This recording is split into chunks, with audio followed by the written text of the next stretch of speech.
Hi everyone, this is JT. I am the Tie, bringing you a narrated Wi-Fi battle against a user named 1mil456. I will plug a link to his channel in the description below. But yeah, he is my first YouTube challenger, because normally I get challenged just in real life, but not normally in YouTube battles, because normally I leave comments for people and then say, if you want to challenge me, feel free and just ask me, but most people don't, so he's the first person to do that, so congratulations, you're my first Wi-Fi challenger. Anyway, he leads off with a Dust Noir, I lead off with my Metagross, my Terminator, that's the nickname right there, and then I go for Stealth Rock, and he goes for the Will-O-Wisp, because I learned later on in the match, he told me that he was really fearing the Metagross and he wanted to cut the attack in half, but I do carry the Lumberry, and then I'm predicting the Will-O-Wisp again, because I guess he's very, very defensively bulky also. You'll find that out just in a second, but I get my Toxic Orb off, even though he missed with the Will-O-Wisp because I had the Guts ability. That was the reason why I switched in on the Will-O-Wisp, and then based on the amount of damage that U-Turn did, I know that he's physically very, very bulky. So I make a switch into Clefable, just because I know that Clefable has max HP and max special defense and can pretty much take any kind of hit. And then if I was hoping that he would switch into a physical attacker right here and try to get the initiative on me, so I went for the trick. I ended up just tricking him the Flame Orb right there. So I get the burn on him, which is totally fine. I was hoping he was carrying leftovers. He is not. I don't know what item he was actually holding. So I go for the Light Screen. He went for the Focus Blast and missed, but a Focus Blast from a Dust Noir probably won't even 3-hit KO the Clefable that I'm running. So I'm predicting another Focus Blast. I go into Mismagius, and then obviously I'm stalling him out because I know that he is physically bulky. I know Mismagius can do a lot of damage with the Shadow Ball, but fearing a Pain Split, I'm going to go ahead and substitute right now. That way I definitely know that he can't Pain Split me and then get his HP back.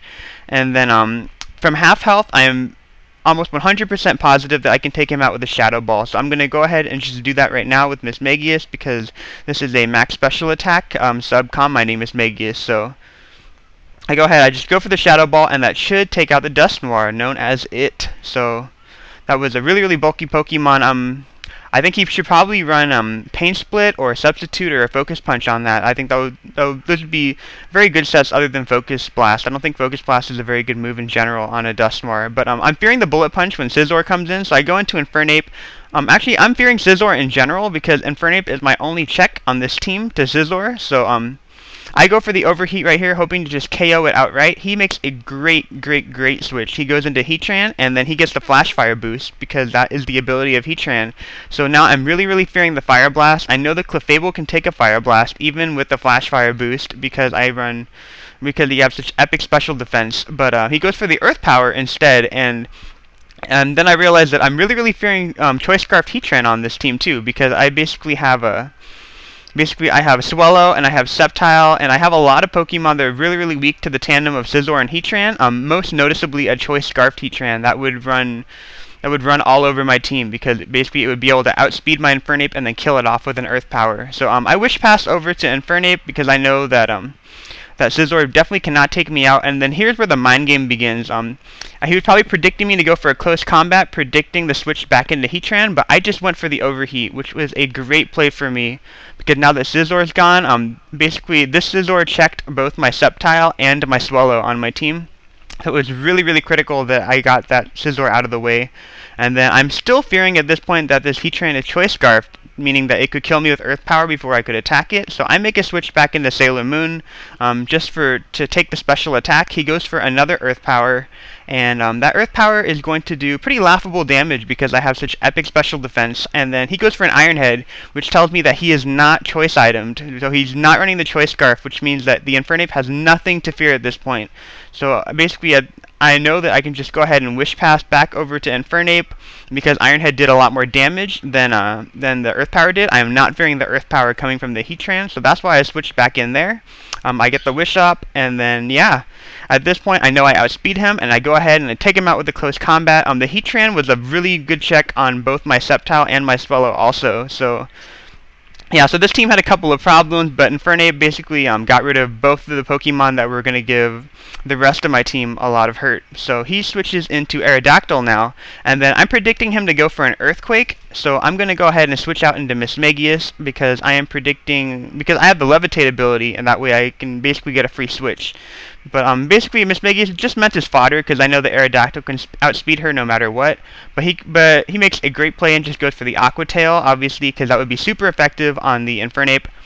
And then now that I have the free switch, I go ahead and I switch back into Metagross, and I'm going to go ahead and just go for the Bullet Punch. The reason why I didn't switch into Metagross directly in on the Aerodactyl is because I was fearing the Earthquake, and that would do a lot of damage to my Metagross. So he sends in his own Metagross, and basically I have no counter for an Agility Sweeper or a Dragon Dancer, really. I have to do as much damage on them as possible. So I'm going to go ahead and just go for an Earthquake. He does go for an Agility, so he is an Agiligros, and I do a lot of damage with that because I'm running max special attack and I have a lot of HP investment also. And then he goes for an Earthquake right here, and that will do very, very good damage to me also. It's a clear 2-hit KO, but you know, he can but since he only got to attack me one time, he definitely can't take me out, and I can take him out with 2 Earthquakes, so that was really, really good for me. And I think he's down to his last Pokemon, if I'm correct. Yeah, and then he reveals his last Pokemon, which is a Gengar. And I'm really not fearing this Gengar at this point because I have a whole lot of Pokemon that can outspeed him. And so basically, I just kind of want to fodder out my Metagross and do as much damage as possible. So I go for the Bullet Punch because Gengar is faster. He puts me to sleep. I'm guessing that he knows that the Focus Blast from a Gengar it can't one-hit KO the Metagross at all, even at that health, because I survived with 36 hit points and I'm still sleeping like a little baby. But at this point, he's just gonna go ahead and take me out with a Shadow Ball. So there goes my Metagross. My Terminator really did a lot of good work right here. So I go into my Sceptile. This is a Spectile. So I do have the Choice Spec on this, so I have massive special attack. And even though he resists the Energy Ball, I was pretty positive that he could take it out. And even if he didn't, I still have my Infernape and I have the Swallow. So at that point, it was pretty much a good game. So, you know, good game, 1mil456. That was a really, really good match. I hope you guys learned a lot from that. Like, comment, and subscribe to the video. Obviously, this isn't I just kind of threw a team together, but yeah, it had a Heatran and a Scizor weakness, so I was really lucky to take those two out. So rate, comment, and subscribe, and I'll talk to you guys another time. Bye.